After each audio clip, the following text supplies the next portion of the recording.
Napansin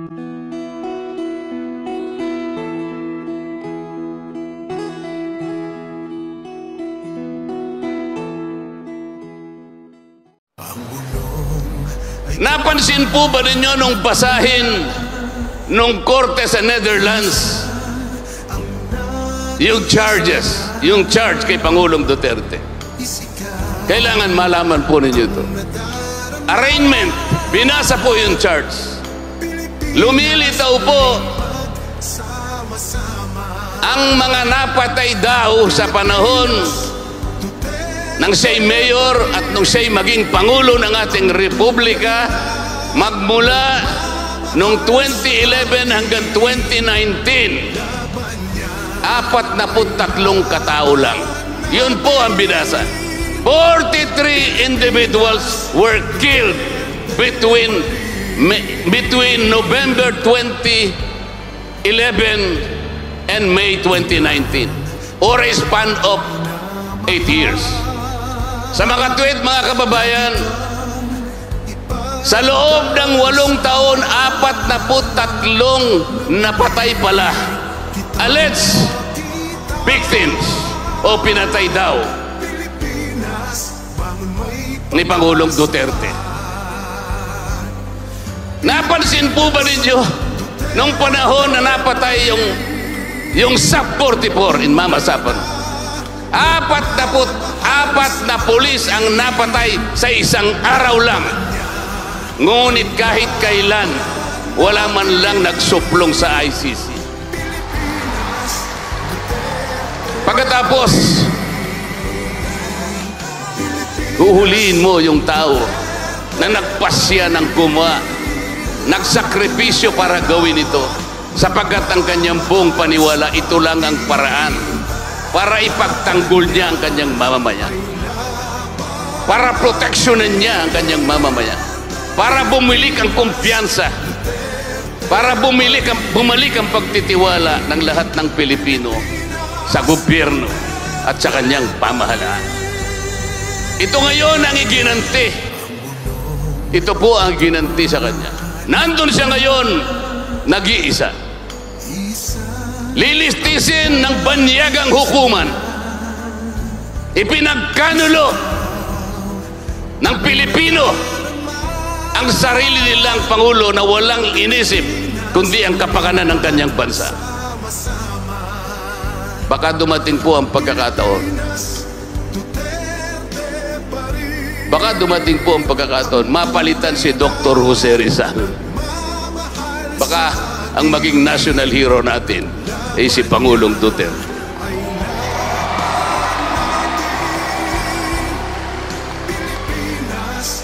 Ano po ang gagawin natin? Nasa ating kamay kung paano po natin mapaglalabanan ang napakalaking hamon na hinaharap ng ating bansa.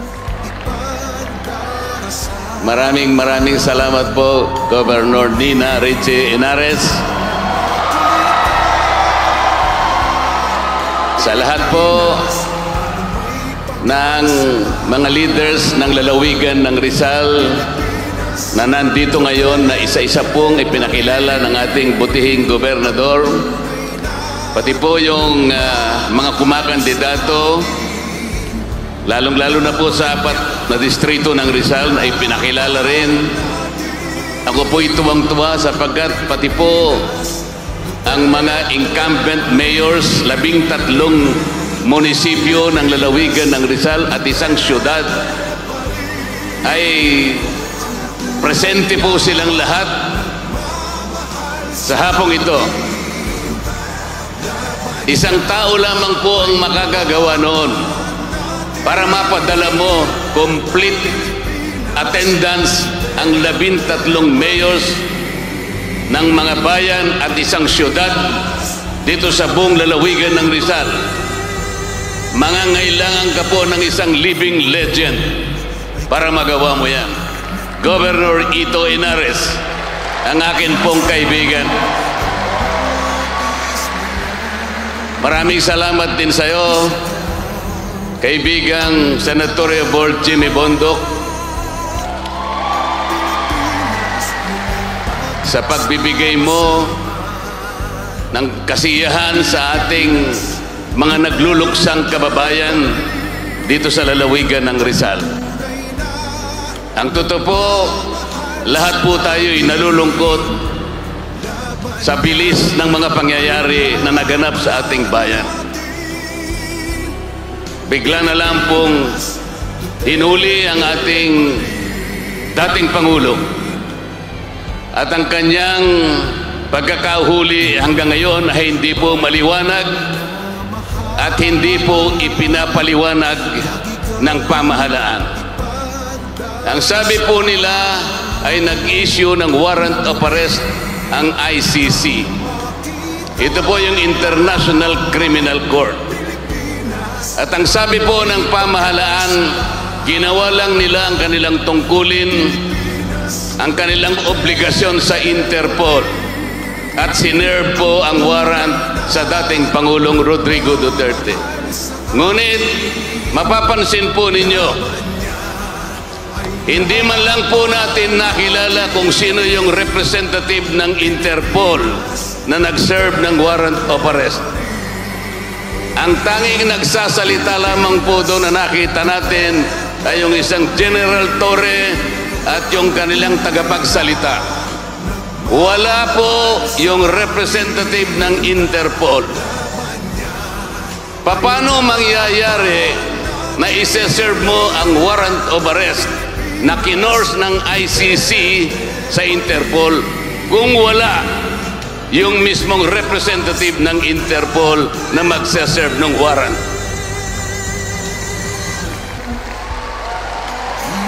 Kailangan malaman po ninyo na ang local representative ng Interpol dito sa ating bansa ay yung tinatawag na PCTC. Ito po yung Philippine Center on Transnational Crimes. Bakit wala po yung executive director ng PCTC na siya dapat ang personal na nag-serve ng warrant of arrest? Ang nag-serve po ay yung General Torre na wala pong karapatang gumawa ng bagay na yon. Ang dapat po na gumawa nun ay yung representative ng Interpol na hanggang ngayon ay hindi pinapaliwanag ng pamahalaan. Ang bumasa ng Miranda Rights. Yung Miranda Rights po ay pangkaraniwan yung naririnig pag nanonood kayo ng mga nobela sa TV. You have the right to remain silent. You have blah, blah, blah. Anything that you will say will be utilized against you in any courts of law. You have the right to engage your own counsel. Yun po yung Miranda Rights. Ang nagbasa noon ay si General Torre. Hindi siya ang representative ng Interpol sa ating bansa. Bakit po ganun ang proseso? Nakalagay po sa tuntunin ng ICC na kapag ang mamamayan ng isang estadong katulad natin ay hinuli ng Interpol, kaagad siyang ilalagay sa harap ng isang competent judicial authority dito sa bansa na kung saan siya naninirahan. Ang ibig sabihin nun, kung dinakip si Pangulong Duterte, dapat siya ay dinala sa harap ng hukuman sa Pasay City sapagkat doon naglanding ang kanyang aeroplano. Saan dinala ang Pangulong Duterte? Dinala po sa Villamor Air Base. Ito po ang mga prosesong mali at hindi na po nasunod ang patakaran mismo ng ICC. Ang sabi po sa tuntunin ng ICC, kailangan dumaan sa proseso ng domestic state. Yun nga, kailangan kilalanin, kailangan i-determina kung yung warrant of arrest ay applicable. Kung yung warrant of arrest ay na-issue ng tama. Lahat po ito'y kinakailangan may saayos. At kung walang nalabag at kung nirespeto ang karapatan ng taong inaresto. Lahat po ito ay hindi nagkaroon ng determination sapagkat hindi dinala si Pangulong Duterte sa isang competent judicial authority. dapat dinala siya sa pinakamalapit na RTC ng Pasay City, Regional Trial Court. Yun po yung dapat. Dinala po siya sa Villamor Air Base. Ang ibig sabihin po noon ay wala na pong bibigay na karapatan sa kanya anuman. Kailangan na siyang dalhin kaagad doon sa Netherlands. Nasaan po ang katuwiran? Nasaan po ang pamantayan ng batas na sinusunod kahit nasa ICC? Kapag ako po'y nagsasalita sa House of Representatives at binabanggit ko ang lahat ng mali nila, para bang ako'y kaaway na nilang lahat. Noon pong ang budget ng Vice President ay sinusuri, sinabi ko sa kanila hindi ganyan ang paraan. Titutuwid ko at sinasabi ko sa kanila ang paraan. Pero ang nangyari, itinuring po nila akong kalaban. Ang sabi ko, hindi naman tayo ang dapat magsuri, mag-audit kung paano ginamit yung confidential funds ng Vice President. Meron po tayong Commission on Audit. Kahit kailan ay hindi naging katungkulan ng House of Representatives na kami ang mag-audit. Commission on Audit lang. Ang sabi ko sa kanila, hindi ninyo ginagawa ito dahil sa sinasabi ninyong inquiry in aid of legislation. Hindi po. Sinasabi ko sa kanila, gagamitin nyo lamang ito para i-impeach ninyo ang Vice President. Ito po'y nangyari noong Oktubre 2024. Nangyari po ang hindi dapat mangyari. Totoo, in-impeach nila ang Vice President at ginamit nila yung di umano ay hindi dapat o hindi tamang paglustay daw ng pera ng ating bayan. Ang proseso ay hindi sinunod, ang batayan ay hindi sinunod. Pero sinabi ko na as early as October 2024, ginagawa nyo lamang yan not in aid of legislation, but you are mining for evidence because you want to impeach the Vice President. Nangyari po, February 5, 2025, isinugod nila ang impeachment complaint sa Senado. Ayaw ko rin po na sumama sa kanila sa Quadcom. Yung Quadcom ay 4 na hiwalay na komite na ginawang isa. Isa lamang po ang kanilang objective. Sabi ko rin sa kanila, ayaw kong sumama dyan. Sapagkat ang gagawin ninyo ay hindi in aid of legislation. Yung in aid of legislation po ay pagtawag ng mga ilang tao na harap sa mga komite para tulungan ang House of Representatives na makagawa ng panukalang batas. Yun po dapat ang tuntunin. Tatawagin mo sila, haharap sila sa inyo para tulungan kayo na gumawa ng panukalang batas. Nakita ninyo kung paano ang ginawa nila. Hindi po ganoon ang ginawa nila. Lahat ng tinawag na resource persons na humarap sa Quadcom, may ikinulong ang pinagagalitan, sinisigawan. Kapag ayaw sumagot, kinukontep at ikukulong kagad. Ngayon lamang po nangyari ito sa kasaysayan ng House of Representatives. Ang sabi ko sa kanila, November, December 2024, ang gagawin ninyo ay magkukunwari kayo na piskal, magkukunwari kayo na korte. Kukuha kayo ng ebidensya para ipakulong ninyo ang Pangulong Duterte. You will persecute and prosecute the former President of the Republic. Nagalit po silang lahat sa akin. Pero nangyari po, eto na po, nahuli nila, they abducted the former President. Ang ating Pangulo po ngayon ay nandun na sa Netherlands. Isang napakalangkot na tagpo ng ating Republika ang nangyari. Alam po ba ninyo ng ICC nag-issue din ng warrant of arrest sa presidente ng Russia, Vladimir Putin, sapagkat sa nangyayaring labanan sa pagitan ng kanilang bansa at sa bansang Ukraine. Pero walang isa mang Ruso, walang isa mang mamamayan ng Russia ang nagtaguyod o nag-serve ng warrant kay President Vladimir Putin. Meron din pong inisyu na warrant of arrest ang ICC sa presidente ng Israel, Benjamin Netanyahu, dahil sa kanilang tigmaan dyan sa panig ng Palestina. Meron po ba na isang mang Israelite o mamamayan ng Israel na napakasangkapan para ulihin ang kanilang presidente? Wala po. Hindi nangyari sa Russia, hindi nangyari sa Israel. Sa ating bansa, Pilipino mismo ang nag-cooperate kahit walang basihan, kahit walang batayan. Ang ating bansa ngayon ay pinagtatawanan ng buong mundo. Wala pong jurisdiction ng ICC. Walang jurisdiction. Bakit po? Ito po yung ayaw nilang ipaliwanag sa inyo. Ito po yung itinatago nila sa inyo.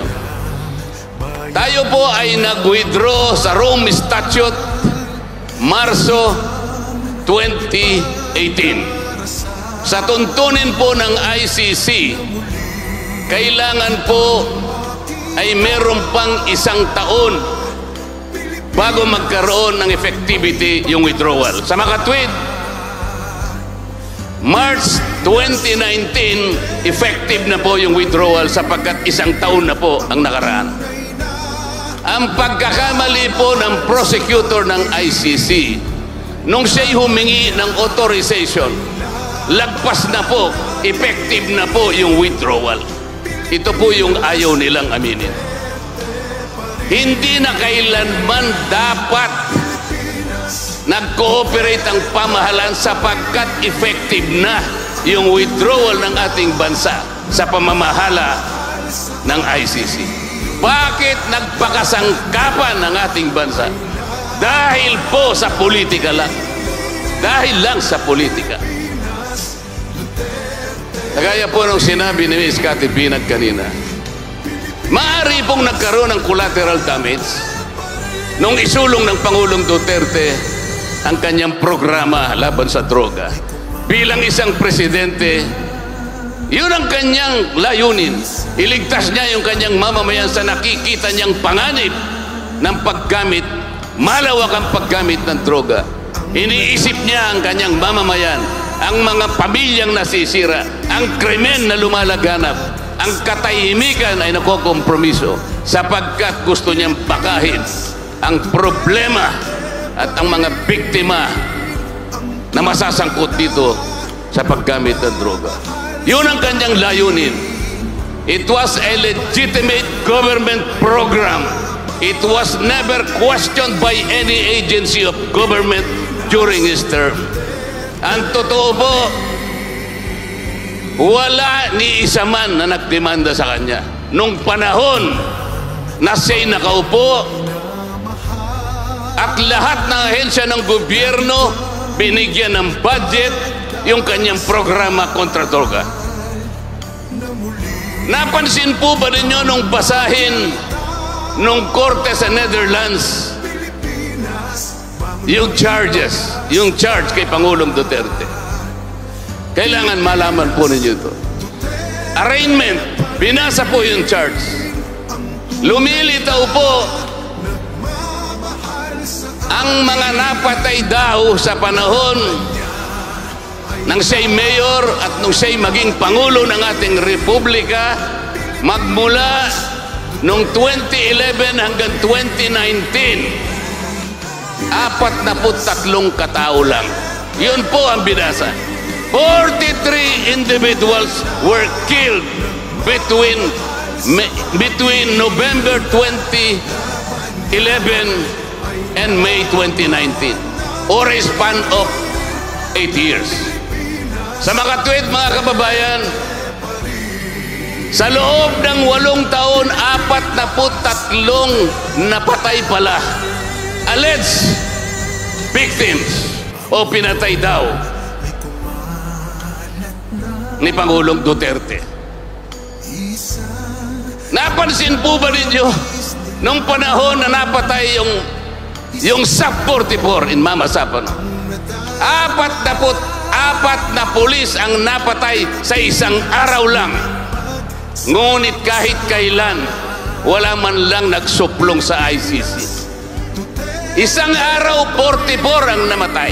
Ito binasahan ng demand ng Pangulong Duterte. 43 daw ang napatay sa loob ng 8 taon. At ang tawag doon sa krimen na kanyang nagawa raw, crime against humanity of murder. Nasaan po ang katwiran? Nagluluksa ang karamihan, kung hindi man lahat ng Pilipino. Dito sa Rizal, tayong Rizalenyo, alam ko po, nagbabaga ang inyong kalooban. Marami pong umiiyak, maraming nagdaramdam. Umabot sa ganito ang kalagayan ng ating bansa. Nasaan yung pangako? Nasaan yung pangako nung nakarang eleksyon? Lahat ng tumakbo nung nakarang eleksyon sa banner ng pagkakaisa, ang sabi pa nila noon, dinig na dinig ko sapagkat kasama po nila ako nung nakarang eleksyon. Darating ang panahon, sabi dun sa aming rally noon, haharap tayo sa buong mundo. Taas noo! Governor Nina, tama lang yung sinabi mo kanina. Napakagandang slogan. Taas noo ang Rizal.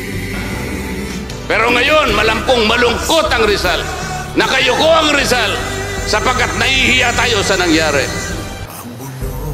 Yung leader namin nung nakarang eleksyon, sabi niya, haharap tayo sa mundo ng taas noo. Babangon tayo, sama-sama tayong babangon muli.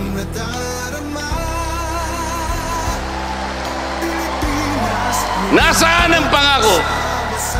Nasaan ang pangako? Dahil ba sa nangyari ngayon, dahil sa ginawa nila kay Pangulong Duterte, naging mura na ba ang pangunahing presyo ng bilihin? Mura na po ba ang presyo ng bigas? Mura na po ba ang pagkain? Mura po ba ang kuryente sa ating bansa? Payapa po ba ang ating bansa? Hindi na po ba kayo natatakot maglagat ngayong gabi? Sapagkat napakatahimik na ng paligid.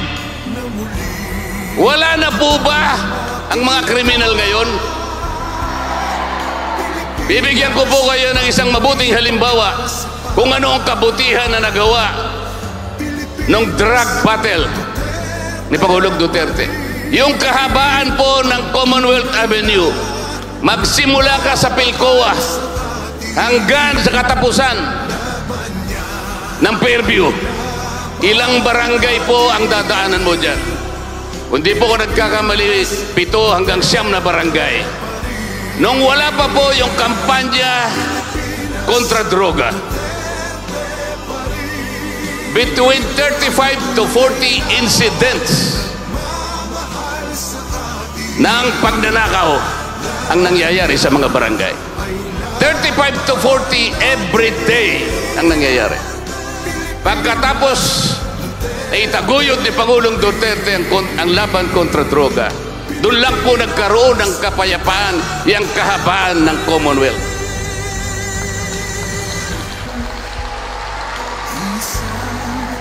Pagkatapos, huhulihin mo yung tao na nagpasya ng gumawa nagsakripisyo para gawin ito sapagkat ang kanyang buong paniwala, ito lang ang paraan para ipagtanggol niya ang kanyang mamamayan, para proteksyonan niya ang kanyang mamamayan, para bumalik ang kumpiyansa, para bumalik ang pagtitiwala ng lahat ng Pilipino sa gobyerno at sa kanyang pamahalaan. Ito ngayon ang iginanti. Ito po ang ginanti sa kanya. Nandun siya ngayon, nag-iisa. Lilistisin ng banyagang hukuman. Ipinagkanulo ng Pilipino ang sarili nilang Pangulo na walang inisip kundi ang kapakanan ng kanyang bansa. Baka dumating po ang pagkakataon. Baka dumating po ang pagkakataon, mapalitan si Dr. Jose Rizal. Baka ang maging national hero natin ay si Pangulong Duterte.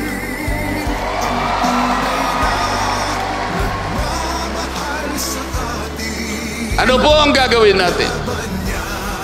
Nasa ating kamay kung paano po natin mapaglalabanan ang napakalaking hamon na hinaharap ng ating bansa. 2 buwan mahigit po ang nakararaan. Isang bahagi ng ating sambayanan ang nagpunta sa Rizal Park para mag-stage ng isang peaceful rally. Sapagkat 2 buwan nang nakararaan,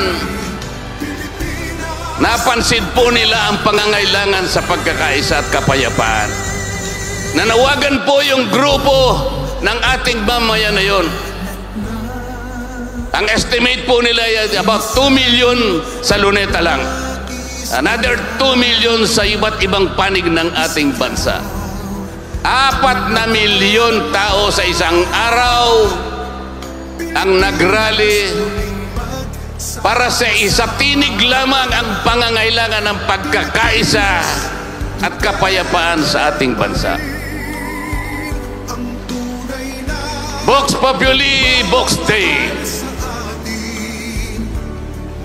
Ang tinig ng mamamayan ay tinig ng Diyos. Pero isang tao lang na nanggagaling sa Tacloban ang sumira at hindi nakinig sa tawag ng taong bayan.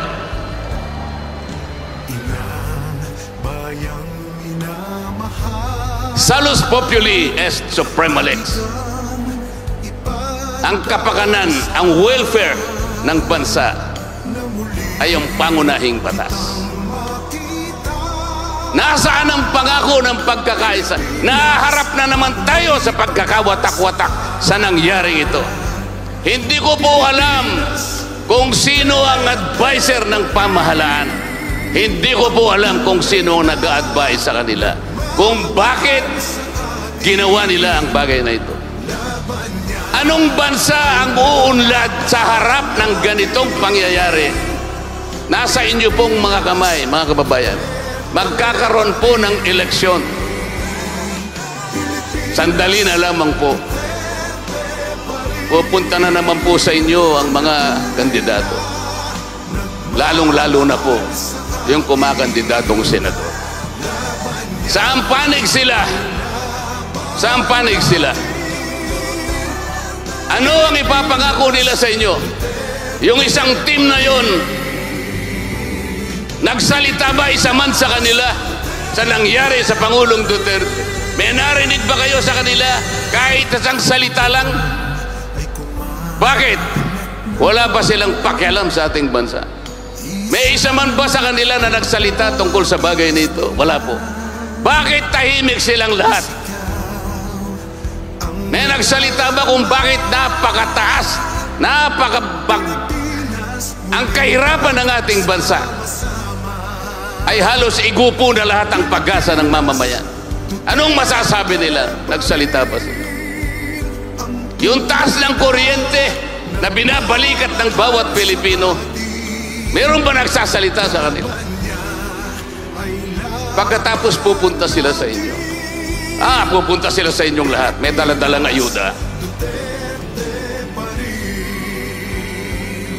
Dito po, ako po'y natutuwa kahit wala pong ayuda. Napakarami po ng tao na dumalo. Sila po, hindi makakagawa ng ganito. Wala silang malilikom na ganito karaming mamamayan kapag hindi sila nagbigay ng ayuda. Ayuda lang kaya sila nakakakuha ng mga taong kunwari ay makikinig sa kanila.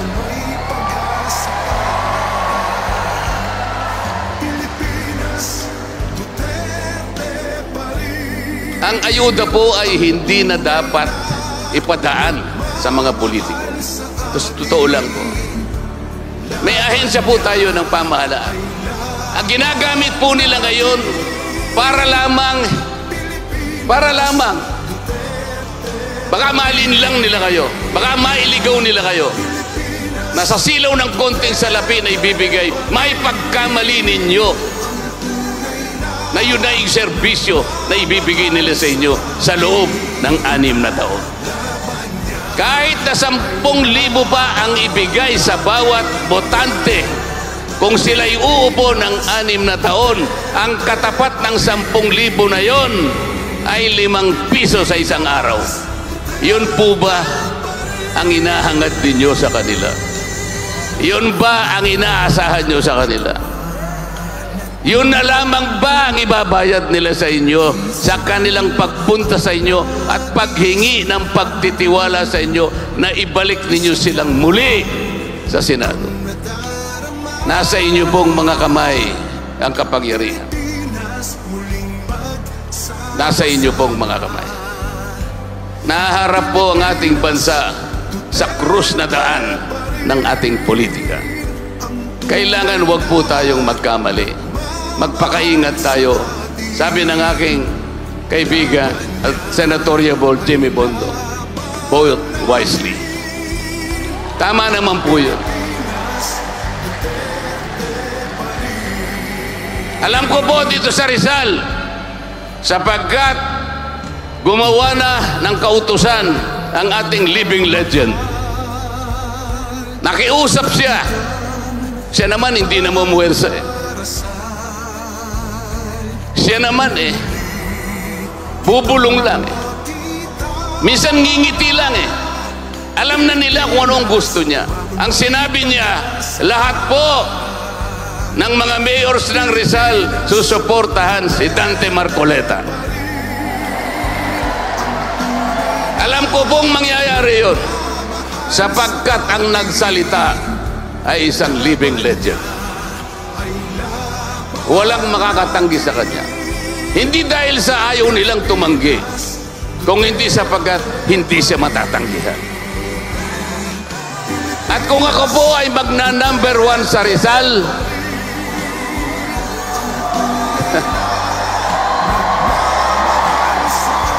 gawin niyo pong number 11 si Jimmy Bondok. Mga kababayan, wala po kaming may babayan sa inyo sa pagdalo ninyo rito. Sapat na po yung nakita ko po, malinis po ang inyong kalooban na pagtutulong-tulungan po nating ayusin ang maraming kamalian ng ating bansa. Hindi pa po huli ang lahat. Ang Pilipinas po, ang mamamayang Pilipino po ay patuloy na nananalig sa Diyos. Tayo po ay bansa na payapa. Hindi tayo papayag na maging ganito ang ating kapalaran. Ang ating bansa ay isang bansang pinagpala. Maraming salamat po sa inyong lahat. Mabuhay po tayong lahat. Pagpalain ng Diyos ang ating bansa. Hey, Marcoleta, Marcoleta, Marcoleta sa Senado, Marcoleta sa inyo mas serbisyo, manlalagot ang mga mapamabuso. Marcoleta sa Senado, ipapatinig sa mali si Marcoleta, ipaglalaban ang kapakanan ng masa. Huwag kang matakot, Marcoleta ang pag-asa. Hey, Marcoleta, ipapatinig sa mali si Marcoleta, ipaglalaban ang kapakanan ng masa. Huwag kang